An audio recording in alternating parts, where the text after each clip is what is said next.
Hi. Okay, so today I'm making a story time in which you can watch about a thing that happened, and I told this story about 8 months ago. Yeah, that's a really long time ago, and you would have thought my production quality would have improved by now, but nope. I also filmed this video last week, but my camera thought, let's just delete that. So yeah, that happened. I don't know how it happened, and when YouTubers say, oh yeah, my camera just deleted all of my footage, therefore there's not going to be a video, I just thought that was an excuse for them being lazy, but no, it actually happened, so there you go.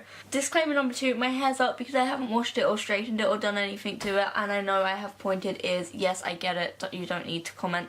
Thirdly, I know I have horrible fake tan on my hands and it's gross and it's disgusting, and I also know that I also use my hands as a substitute for paper. You don't need to point it out.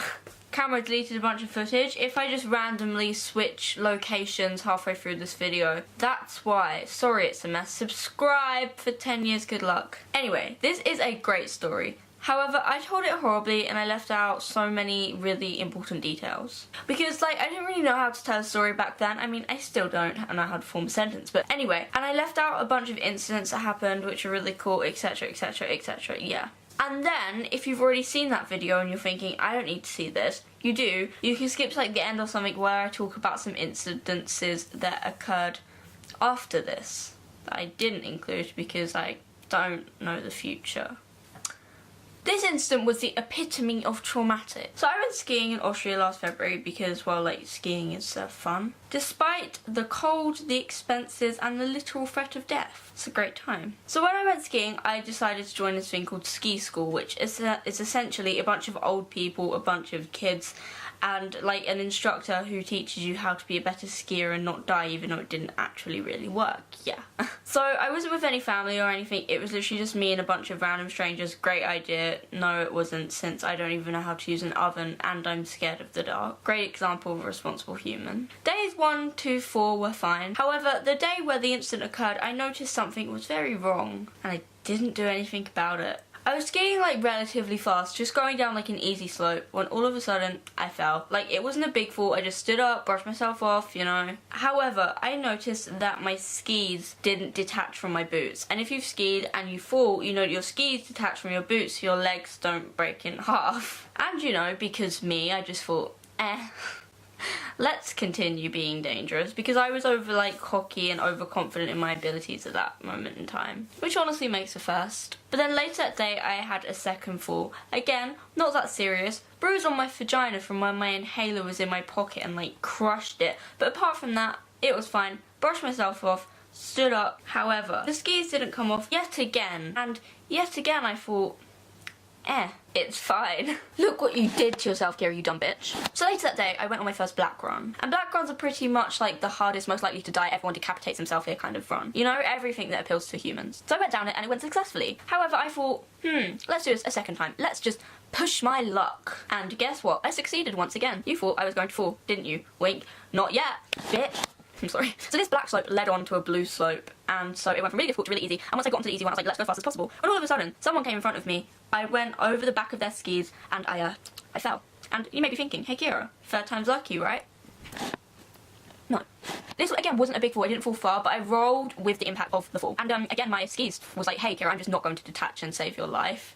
No, they didn't. So my ski got stuck in the snow over here, and trigger warning, not kidding, triggered. So my ski got stuck in the snow over here, but my body rolled this way. And you can imagine what happened inside my knee. Yeah. And I heard the most horrendous pop. It was horrible. I wanted death in that moment. My life was over. Take my unborn child, and I don't know where I'm going with that. I reach over and clip my boot out of my ski and panic. The ski instructor comes over to me and she's like, oh, you okay? Are you sure you can't get up and ski back to the ski lift? And I kind of looked at her hey, do I look okay? Do I look? No. And so she's like, do you want me to call an ambulance? And I was kind of thinking, how's an ambulance going to get on a mountain? When all of a sudden, this little snowmobile drives by. Yeah, a little snowmobile with a siren drives by and comes and collects me. And I got on the back of it as some man. And in this moment, I was just sitting on the back of this snowmobile going about 100 miles an hour for a solid minute, clinging on for dear life onto the back of some random Austrian man who spoke very little English. This cost €200. I wanted to scream at someone, but I wouldn't because I'm a respectable young woman. So they get me a wheelchair, put me on a ski lift and send me to the bottom of the mountain. And my dad was like, okay, I'm going to take your skis back to the rental place because you're obviously not going to ski anymore. And I go, well, I might be okay. Bitch, you thought, dumb little hoe. Because in my mind, I thought, I've just, dislocated my knee or something. Because that's what it sounded like. I heard a pop, and that's what I assumed, dislocating something felt like, you know? So we go to hospital, and after a very long wait indeed, full of criticising how gross England hospitals are after seeing this A+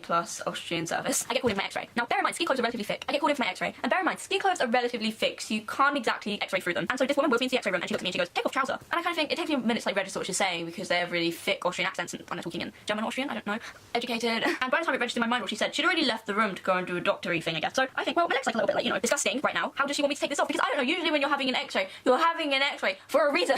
And she just didn't think to try and help me at all. Okay. I mean, I appreciate her service and everything, but she just wheeled me into the room and walked out. So she comes back in the room, realises she hasn't progressed at all, and then decides, okay, I'll help you. And I was very grateful. And she helped me get onto the big table. So they x-rayed it, and I didn't really understand what was happening, and I left the room. When I get called into the consultant's room to be consulted about what just happened, I sit on the table, I yet again get asked to remove my trouser. I don't know. I decide to ask, hey, is it bad? And this woman says the worst thing she could have ever said to me in this moment. Yeah, it's bad. It's really bad.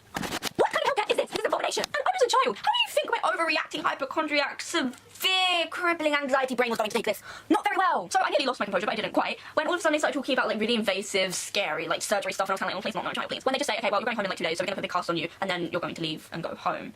And before I left to get the cast put on, they said, I'm going to need these injections. And what they basically do is they thin out your blood, so you use them if you're like staying still for a very long time. Pretty sure people in wheelchairs have to have them because of the air pressure on a plane with a cast. It can cause your blood to clot, and blood clots are bad because then you die. Most of the time. So it thins out your blood so your blood doesn't clot, pretty much. And you're supposed to put it in a really fatty part of your body, you know, like, really fatty part. And I get it, like, I don't have any fat, like, it's like zero, I'm kidding. But I've just been skiing. And one thing about me is if I actually try, I can tone out my body really quickly. Like, I'm quite lucky in that way. And I've been skiing, like, 8 hours a day for about 5 days. Of course, I was feeling quite muscular and hench and toned out at this very point. My stomach, at this time, not now, my stomach was very flat and very muscular. And you're supposed to put this into a fatty part of your body. I don't know, use my thighs, use my fat hips. I don't know. Don't use the one place that's probably the least fatty, the most muscular. And she just grabs this needle and just shoves it into my stomach with no excess fat. And after her more than breaking the leg, I just took the wheel of my wheelchair in this moment. I wasn't happy. So then, after that trauma, I get wheeled into the cast room. And what do you think cast? You think, you know, just like a little thing, you know, I don't know. I don't know how they thought they'd fix my knee. I don't know. But no, they put a full leg cast on my whole leg. I'll insert pictures of all of this. But yeah, you can imagine, wasn't very happy. And while they were doing this, I finally lost it. I was on my own, there was no one with me. I was laying on this table, I was crying. I don't cry in front of other people, ever. There's like probably one person who sees me cry. One whole world. And hormonal crying does not count as crying, by the way.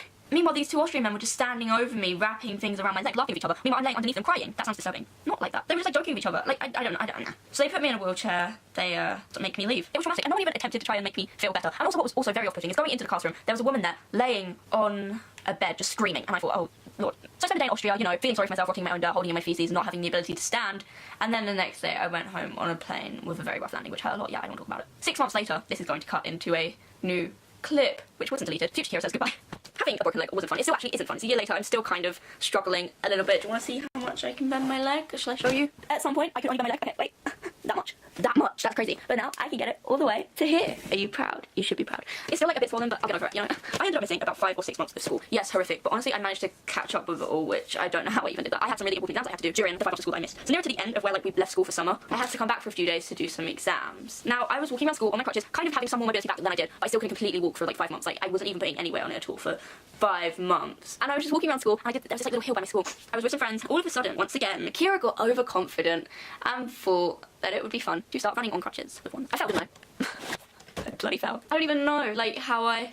That was more painful than the break. Like, that was more painful than the actual accident. I lay in bed and I cried and probably overdosed on paracetamol. Yeah, that was it, I guess. So in case you were actually interested, which you probably weren't, like what it actually did to it, I didn't just break my leg. I did something to my knee where, because my body twisted far away from my body while my leg was going somewhere else, hold on, I need a drink. It ripped 2 out of the 4 ligaments in my knee from the bone, which then also pulled bone off of this bone with them, so they came like that and pulled big lumps of bone away, which then fractured my knee.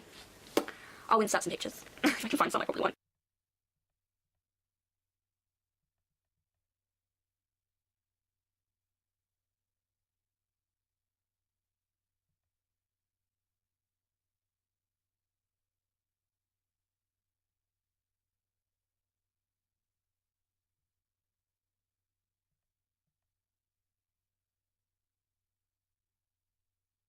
If you have any questions, feel free to ask them, I guess. This has been fun retelling the first story I ever told on YouTube. Crazy how long ago that was. And thank you for 100,000 subscribers. That's insane. Let me know what you want me to celebrate. I have some really exciting things coming soon. You know, you'll enjoy. I appreciate you a lot. Thanks for being around. I'm not about to get stopping now after saying this long, normal. Yeah. Follow me on all my social media if you haven't already. It's really fun over there. And I do really cool stuff and I interact with you all the time. It's kind of easy to talk to me. I don't know, I think. Yeah, I'll see you soon. Yep, bye.